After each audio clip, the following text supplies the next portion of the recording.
All right, good morning. It is day 2. Still on top of Ravens Rocks. We're about to start packing up, but we're gonna make some breakfast first.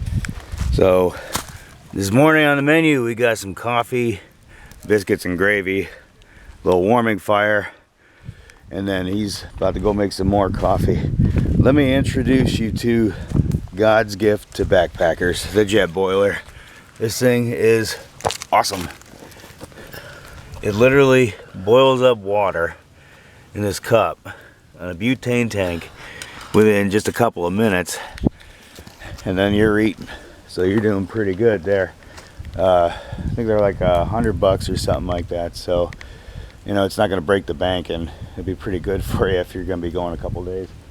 So there's camp this morning. A little bit messy, but not too bad. We're going to have everything squared away. I will see you guys on the trail. Alrighty, a little bit later start than we wanted, but we took our time this morning, got some good hot chow and coffee. Now we're packed up, hitting the trail. First thing on our agenda, we gotta get water. This right here, this is what we're looking for. Go hit that natural spring, get some good fresh water. Alright, so we found the spring down here. We're gonna replenish our water. I'm using this Sawyer water purification kit. Comes with 2 of these squeezable bags, plus a filter and a couple other attachments that you hook to your bottles to spray in there without spilling. So we're taking this fresh spring water from the mountain here, filter it out, and we should be good. So I've never used this kit before, so I'm not really sure what the quality is.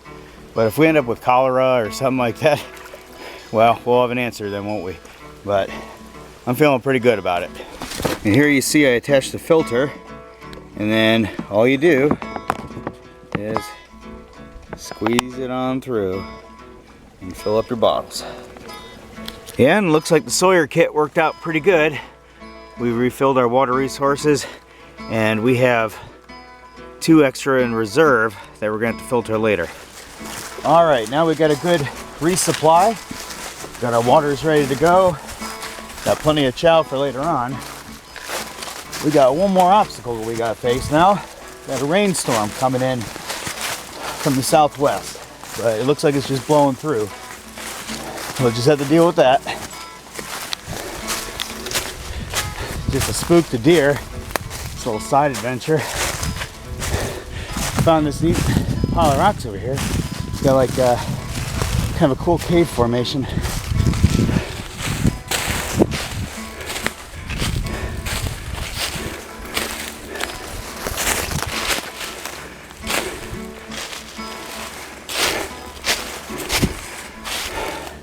It's kind of neat.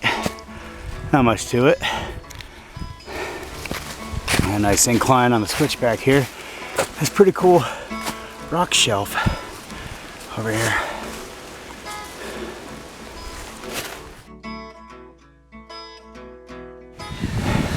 And there it is. Just past Ravens Rocks, West Virginia. We completed about half the roller coaster.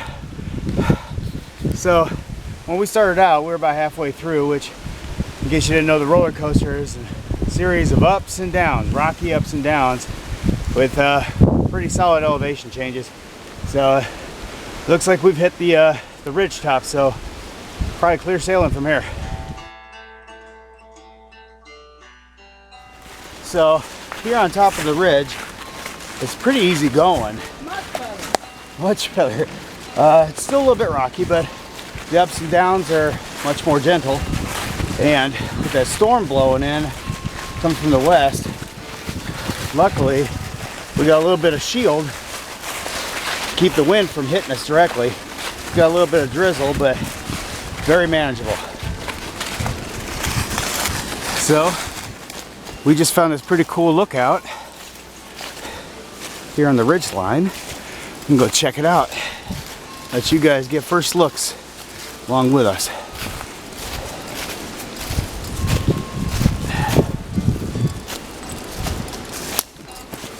Boys, it looked foggy. Oh, you can't see anything. It's all clogged in.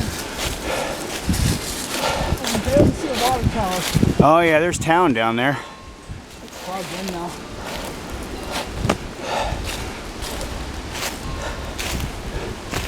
Yeah. That's pretty cool.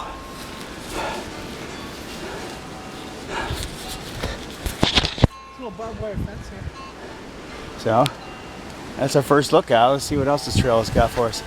So we're about 1,500 elevation up here on the ridge and holding steady about 35 degrees. But basically I just got a t-shirt and Under Armour underneath and it's holding pretty good. You gotta remember when you're under pack and you're moving, you know, your body's still gonna generate heat, so we're actually fairly comfortable, I'd say. But when you take the rest stops, that's when you feel the chill of the wind.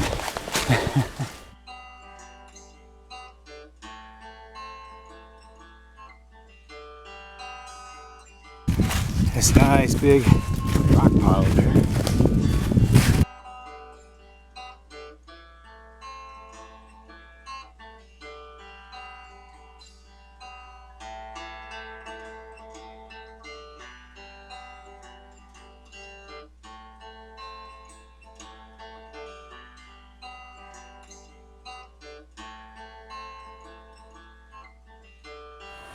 Alright, we're stopping for lunch down here at the Blackburn Trail cabin here. It's pretty cool. We'll walk around in a second. So up on the ridge, we're getting pretty solid wind for a good period of time. And obviously I'm keeping the camera in my pocket. Well, it was getting pretty cold up there. Apparently to the point where it froze up the battery on the camera. So I kept pulling it out and seeing dead battery on it. But we went downhill a little bit and warmed up a bit. Sure enough, here we are. So, lunchtime. On the back end here, they got a backpacker cabin where you can come and crash. So, check this out. Look at this. Wood burning stove. Bunk beds. How cool is this? Nice place to lay your head if you're through hiking, or even if you're just doing a couple days or something. Very nice. This place got pretty much anything a packer would need. This big lodge they got here.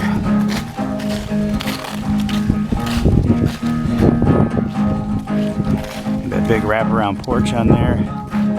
Your sign-in logs in there too. So if you want to sign the log book, you can.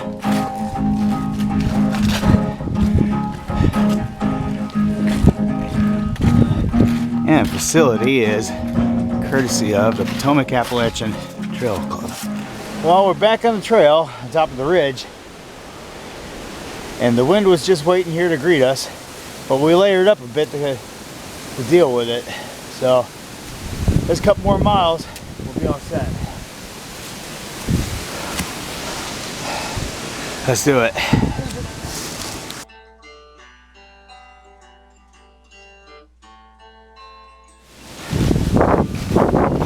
Got a pretty cool little rock house.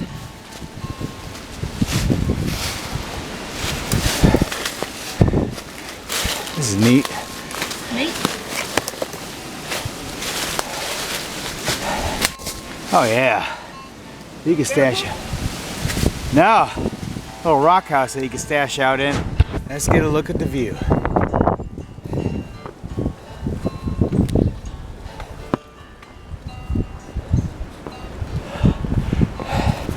And big reveal.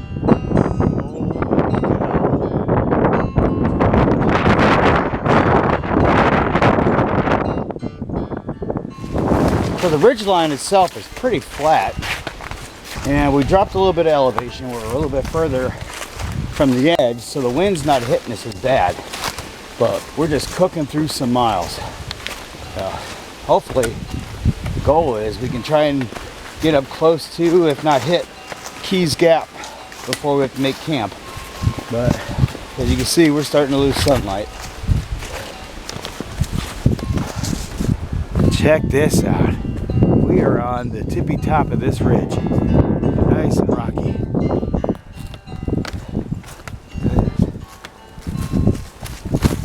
You see all the way down there, you see town maybe. I think it's called Sherrodsville. And then there's a couple houses down there. On the other side. How cool is this? It's probably one of the most interesting parts. Well, it looks like I was mistaken earlier. We weren't at the tippy top, but we're gonna be in a second. All right, and here comes the big reveal. Don't you love it when your side missions work out? Look at this.